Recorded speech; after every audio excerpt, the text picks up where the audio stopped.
नमस्कार दोस्तों।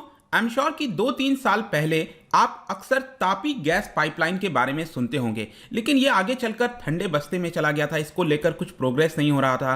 अफगानिस्तान के अंदर जो सिचुएशन चल रही थी तालिबान और फोर्सेस के बीच में, वो हमें देखने को मिला। तो ये सारी चीज़ों के बीच में अब वापस से यहाँ पर जो तालिबान है, जिसने अब यहाँ पर कैप्चर कर लिया है पूरे अफगानिस्तान को, तालिबान का यहाँ पर बयान आया है कि जो तापी पाइपलाइन प्रोजेक्ट है ये इसको रेज्यूम करेगा। आप देख सकते हो यहाँ पर TAPI pipeline project in Afghanistan to resume soon. वहां के जो फॉरेन मिनिस्टर हैं इस समय के, आमिर खान, उनके द्वारा ये पर्टिकुलर बयान आया है। तो इसके बारे में देखेंगे और यहाँ पर देखेंगे कि तापी पाइपलाइन किस तरह से भारत के लिए इंपॉर्टेंट है। इस समय भारत का जो नेचुरल गैस हो गया या फिर जो गैस हम इंपोर्ट कराते हैं उसका क्या सिचुएशन है, उस ओवरऑल कॉन्टेक्स्ट से समझने की कोशिश करेंगे। काफी कुछ जानने को है, चलिए आगे बढ़ते हैं। लेकिन उसके पहले अगर आप यूपीएससी या फिर किसी भी एग्जाम की तैयारी कर रहे हैं तो सिंपली आप हमारे ऐप को डाउनलोड करिए या फिर study.iq.com विजिट करिए, वहां से सारी जानकारी आपको मिल जाएगी। चलिए देखते हैं एग्जैक्टली यहाँ पर हो क्या रहा है, हम इसकी चर्चा क्यों कर रहे हैं। उसके पहले आपको ये जो तापी प्रोजेक्ट है ना, उसके बारे में थोड़ा सा पता होना चाहिए ताकि आपको सारी चीजें क्लियर हो जाएं। देखिए, ये जो प्रोजेक्ट की हम बात कर रहे हैं तापी, इसके नाम से आप समझ पा रहे होंगे। टी का मतलब हो गया तुर्कमेनिस्तान, ए का मतलब हो गया अफगानिस्तान, पी का मतलब है पाकिस्तान और आई का मतलब है इंडिया। तो यहां पर 4 देश शामिल है। मैं आपको प्रॉपर मैप में भी दिखाता हूं। जैसे कि आप देख पाओगे, ये तुर्कमेनिस्तान है जो कि सेंट्रल एशियन कंट्रीज में आता है। इसकी कैपिटल है अशगाबाद। तो वहीं से अगर आप देखोगे तो ये है वर्ल्ड का सेकंड बिगेस्ट गैस फील्ड। जी हाँ, ये वर्ल्ड का सेकंड बिगेस्ट गैस फील्ड है जहां पर ये मैं मार्क कर रहा हूं। और इसका नाम आप देख सकते हो गेलिंग्स, अब जो भी है आप इसको प्रोनाउंस कर सकते हो, ये होगा आपका।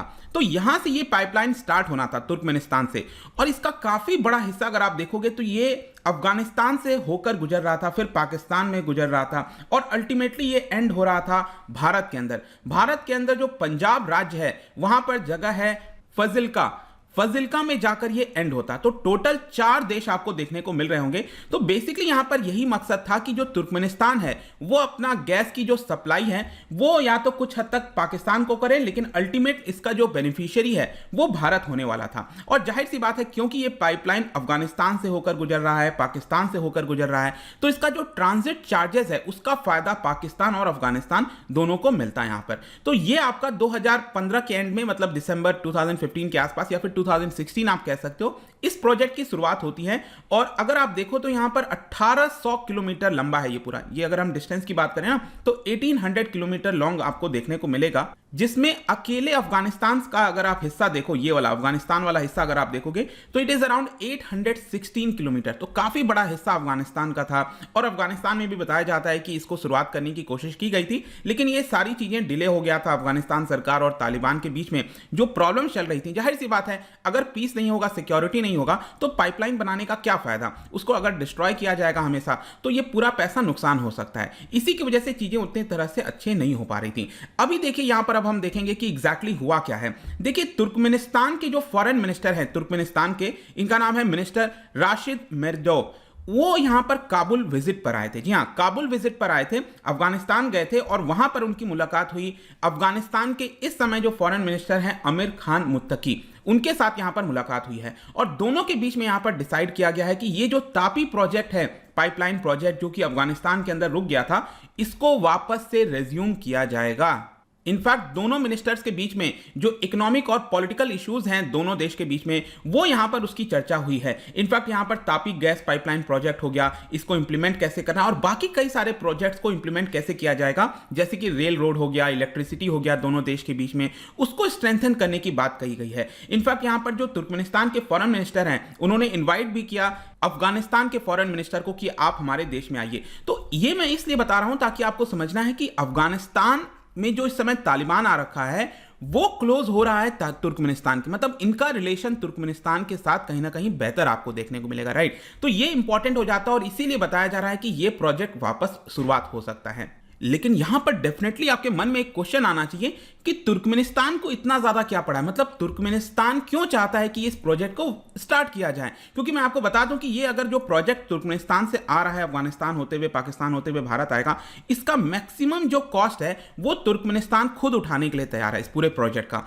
लेकिन यहां पर तुर्कमेनिस्तान की अगर आप इकोनॉमी की हालत देखोगे ना तो वो बहुत ज्यादा खराब हो चुकी है। इनफैक्ट वो जो भी गैस बेचते हैं, तुर्कमेनिस्तान जो भी अपना गैस बेच रहा है वो ज्यादातर चाइना के ऊपर डिपेंडेंट है। मतलब पूरी तरह से आप कह सकते हो चाइना के ऊपर डिपेंडेंट है, थोड़ा बहुत वो रशिया को यहां पर बेचता है और इसी की वजह से उसको यहां पर रेवेन्यू आता है, इनकम आता है। तो अब यहां पर तुर्कमेनिस्तान देख रहा है कि वो अपना गैस जो है वो किस तरह से बाकी देशों को भी सेल कर सके। तो जाहिर सी बात है, भारत एक बहुत बड़ा मार्केट है, तो वहां से अगर ये प्रोजेक्ट आएगा, भारत में आएगा, तो उसको भी फायदा मिलेगा और एक प्रकार से जो उसकी इकोनॉमी है उसकी भी हालत कुछ हद तक सुधर सकती है। तो ये तुर्कमेनिस्तान के लिए इंपॉर्टेंट हो जाता है। जहां तक अफगानिस्तान की बात है, जाहिर सी बात है कि इस समय तालिबान क्या चाहेगा, तालिबान यही चाहेगा कि उसका जो गुडविल है इंटरनेशनल मार्केट में वो थोड़ा सा बेहतर हो, क्योंकि आपको पता ही है इस समय काफी ज्यादा क्रिटिसिज्म हो रहा है तालिबान का। अभी किसी भी देश ने फॉर्मल तरीके से उसको एक्सेप्ट नहीं किया है। तो अफगानिस्तान के अंदर तालिबान यही चाहेगा कि अगर किसी प्रकार का प्रोजेक्ट अगर वो सिक्योर कर सके, चीजों को स्टार्ट कर सके। इनफैक्ट अगर आप देखोगे, जैसे मैंने आपको बताया कि ओरिजिनली ये जो तापी प्रोजेक्ट है उसको 2015 के एंड में कुछ स्टार्ट किया गया था और अफगानिस्तान का जो सेगमेंट है 800 किलोमीटर का, उसको 2017 में स्टार्ट होना था। फिर आगे चलकर यहां पर जो ministry of mines and petroleum, जो पुरानी वाली अफगान की सरकार है ना, अशरफ गानी वाली, उन्होंने बताया कि 2019 में बताया कि हम इसको जल्द से जल्द स्टार्ट करने की कोशिश करेंगे। फिर 2020 आ गया, चीजें स्टार्ट नहीं हो पाई और आपको पता ही है उसके बाद तो क्या हालत हुआ है। यूएस ने पुल आउट कर लिया और यहां पर तालिबान ने एडवांस कर लिया। और अफगानिस्तान के पास इनफैक्ट यहां पर उस समय जो अशरफ गानी की सरकार थी, उनका ये मेन एम था कि यहां पर $400 मिलियन, जी हां, जो गैस यहां से गुजरता उसकी वजह से $400 मिलियन की कमाई अफगानिस्तान को डायरेक्टली हो सकती थी।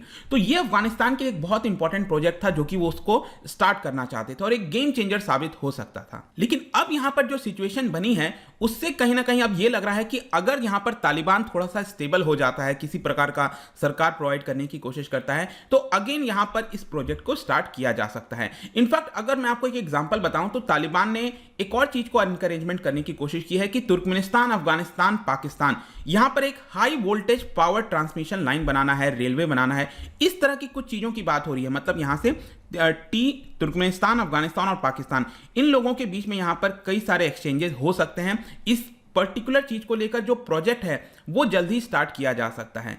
तो एक प्रकार से आप कह सकते हो तालिबान का फेवरेबल एटीट्यूड्स है टुवर्ड्स तुर्कमेनिस्तान और इसीलिए बताया जा रहा है कि ये जो पर्टिकुलर प्रोजेक्ट है उसको स्टार्ट हो जाएगा। लेकिन जहां तक कंसर्न्स की बात है, कई सारे कंसर्न्स हैं। सबसे पहला तो कंसर्न है कॉस्ट को लेकर।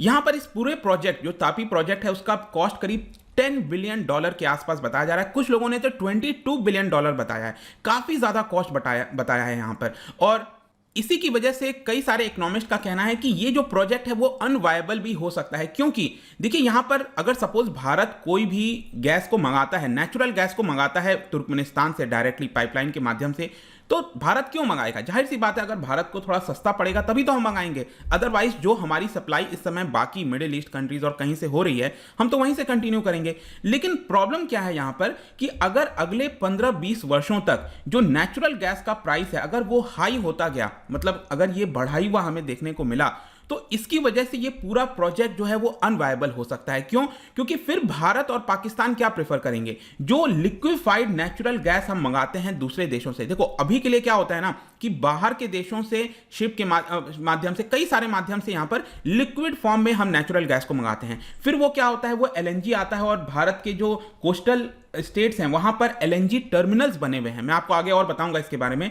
एलएनजी टर्मिनल्स पर क्या होता है, उसको लिक्विफाइड फॉर्म से चेंज किया जाता है गैस फॉर्म में और फिर वो भारत के अंदर उसकी सप्लाई की जाती है। तो यहां पर आपको समझना है कि अगर इस प्रोजेक्ट को हमें बनाना है तो यहां पर सबसे पहले पूरा पाइपलाइन बिछाना पड़ेगा, उसको बिल्ड करना पड़ेगा, जिसमें बहुत मुश्किल आएगी, एक्सपेंस काफी ज्यादा आएगा। तो ये पूरा प्रोजेक्ट हो सकता है कि ये वायबल ना हो। इसके अलावा इसका जो सिग्निफिकेंट अमाउंट है, मैंने आपको बताया तुर्कमेनिस्तान उठाने के लिए तैयार है, तो उसको सबसे पहले जो इंटरनेशनल लेंडर्स हैं उनसे बातचीत करनी पड़ेगी। अभी तक उसने जो भी कोशिश किया है इस पूरे प्रोजेक्ट को फाइनेंस करने के लिए, वो उतना वायबल नहीं हुआ है। मतलब कि कोई आगे बढ़कर कदम नहीं उठाया है कि हम इस प्रोजेक्ट को फाइनेंस करेंगे। उसका मेन कारण यही था कि एक तो आपका जो पूरा अफगानिस्तान के अंदर सिचुएशंस था सिक्योरिटी को लेकर, इनफैक्ट पाकिस्तान के अंदर भी आपको पता है सिक्योरिटी को लेकर बहुत कंसर्न है कि वहां पर टेररिज्म वगैरह इतना ज्यादा है कि कभी भी बॉम्ब ब्लास्ट वगैरह हो जाए। तो ये सारे जो कंसर्न है उसकी वजह से जो इंटरनेशनल फाइनेंस जो ऑर्गेनाइजेशंस हैं वो यहां पर लैंड करने के लिए तैयार नहीं है। तो ये थोड़ा सा कंसर्न है, मैंने आपको बताया। दूसरा कंसर्न ऑब्वियस सी बात यह है कि क्या पाकिस्तान इसको फर्दर अलाउ करेगा।